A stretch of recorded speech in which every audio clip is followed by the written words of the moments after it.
Bonjour à tous, c'est Finwave. Je suis auditeur financier pour ceux qui n'auraient pas vu les précédentes vidéos. Et aujourd'hui, on va regarder ensemble comment choisir un ETF, puisqu'on vous parle beaucoup d'ETF sur différentes chaînes de finance, mais on vous a pas expliqué comment choisir spécifiquement le bon ETF pour vous. Alors, comme vous le savez, il y a des ETF qui investissent dans différentes classes d'actifs. Comme vous le voyez à l'écran, il y a des ETF qui investissent dans des actions, mais aussi des obligations, des métaux précieux, des matières premières et autres. Ici, on est sur le site Just ETF, qui est un très bon comparateur pour choisir les ETF dans lesquels vous voulez investir. Et pour rappel, un ETF, c'est tout simplement ce qu'on appelle un fonds indiciel. Donc c'est un fonds qui cherche à répliquer la performance d'un indice boursier qui contient les actions les plus importantes d'un marché. Par exemple, l'indice S&P 500 représente les 500 entreprises les plus valorisées aux États-Unis, et donc un ETF qui cherche à répliquer le S&P 500 va acheter les 500 entreprises qui composent cet indice. L'ETF, le terme ETF, ça veut juste dire que ce fonds indiciel, il est coté en temps réel, comme n'importe quelle action finalement sur une place boursière. Quand la bourse est ouverte, cette action va voir sa valorisation fluctuer toutes les secondes, et bien c'est pareil pour un fonds dit ETF. Mais à la base, un ETF c'est surtout, comme je l'ai dit, un fonds indiciel, c'est-à-dire un fonds qui cherche à répliquer la performance d'un indice. Donc c'est finalement un investissement qui vous permet d'être exposé constamment à une économie au sens large, à l'économie américaine, à l'économie européenne, via les indices qui représentent ces zones géographiques. Donc comment est-ce qu'on fait pour choisir finalement un bon ETF ? Eh bien, je vais vous montrer les critères qu'il faut prendre en compte pour choisir un bon ETF.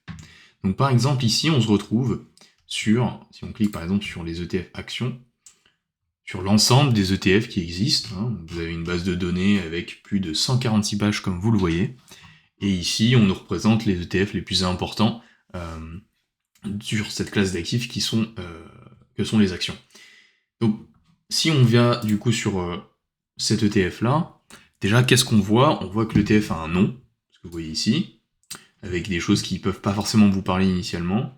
On voit qu'il y a ce qu'on appelle un code ISIN. Donc ça, imaginez-vous que c'est tout simplement le code barre du fonds d'investissement, c'est la même chose. Et ensuite, on a un certain nombre d'informations en dessous. Et c'est sur ces informations-là qu'on va pouvoir opérer notre choix pour trouver le bon ETF. Le premier critère pour choisir un ETF le plus intéressant pour vous, c'est le TER. En anglais, ça veut dire Total Expense Ratio, et c'est tout simplement le montant des frais de gestion annuels qui vont vous être facturés pour le fait de détenir ce fonds.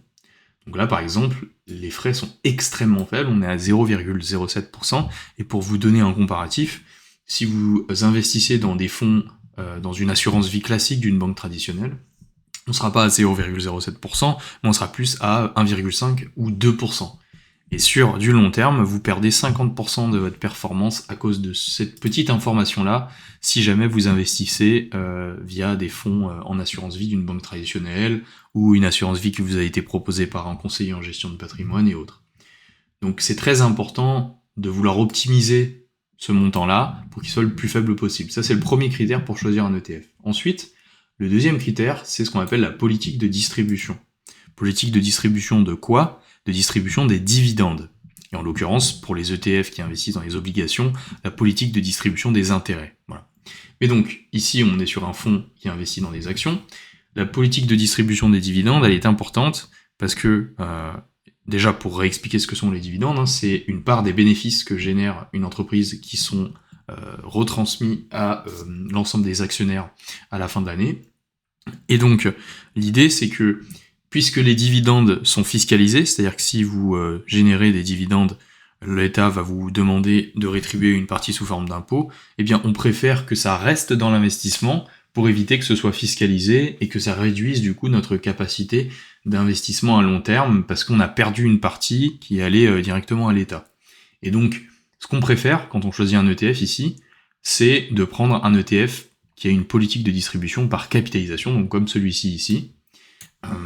Le seul moment où ça peut être intéressant d'avoir un ETF qui aurait une politique de distribution distribuante, eh bien, donc c'est-à-dire que vous recevez en cash les dividendes chaque année, c'est si vraiment vous avez un capital important, vous avez besoin d'un complément de revenu, et du coup vous avez besoin de récupérer ces dividendes chaque année. Mais sinon, dans la plupart des cas, le mieux c'est l'ETF qui fonctionne par capitalisation des dividendes. Ensuite, le troisième élément important à regarder sur un ETF, c'est la méthode de réplication. Alors là, qu'est-ce que ça veut dire? En gros, vous avez deux méthodes assez souvent, les plus représentées en tout cas, c'est la méthode de réplication physique et la méthode de réplication synthétique. La méthode de réplication physique, c'est très simple, le fonds achète directement toutes les actions qui composent l'indice. Alors que la méthode de réplication synthétique, c'est un peu différent. C'est une technique qui est utilisée notamment pour faire en sorte que certains fonds qui investissent en dehors de l'Europe soient accessibles dans un plan d'épargne en actions, qui normalement est destiné à ne faire investir les investisseurs que sur des titres européens. Et en fait, cette technique, par réplication synthétique, elle fonctionne de la manière suivante.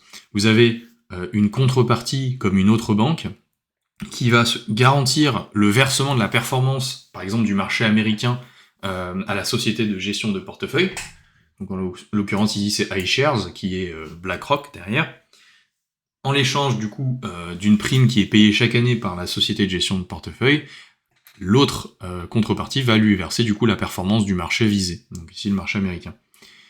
Mais le problème, c'est que si vous avez demain l'État français qui dit « Ah bah non, nous le PEA à la base on l'avait construit pour favoriser l'investissement en Europe et on veut... on se rend compte qu'il y a des malins de la finance qui ont créé des ETF synthétiques et on peut très bien les rendre inéligibles du jour au lendemain au PEA, et du coup ça peut créer une cascade de ventes sur ces ETF. Et en plus, les ETF synthétiques en général ont ce qu'on appelle une erreur de tracking qui est plus important. L'erreur de tracking, c'est la différence entre la performance de l'indice, qui est censé être répliquée par l'ETF, et la performance réelle de l'ETF. Parfois, certains fonds ne répliquent pas exactement la performance de l'indice, et ce risque est plus important dans les ETF synthétiques. Voilà. Donc en général, si vous pouvez, prenez plutôt de la réplication physique, sauf si vous cherchez à toucher le marché européen de manière maligne avec ces fonds synthétiques en PEA, en investissant via le PEA. L'autre information importante ensuite, c'est la taille du fonds. Donc, en l'occurrence ici, on a 125 milliards d'encours sous gestion dans ce fonds. Et pourquoi cette information est importante? Eh bien, plus la taille du fonds est importante, plus la liquidité de celle-ci est importante, c'est-à-dire plus il y a d'échanges, d'achats et de ventes tous les jours, et donc plus ce sera facile pour vous, si un jour vous voulez sortir un petit peu de fonds de cet actif, si vous voulez vendre un petit peu un certain nombre de vos bénéfices, plus ce sera facile, puisque du coup il y a des échanges réguliers tous les jours. Ça c'est important aussi. La date de lancement, on s'en fout complètement.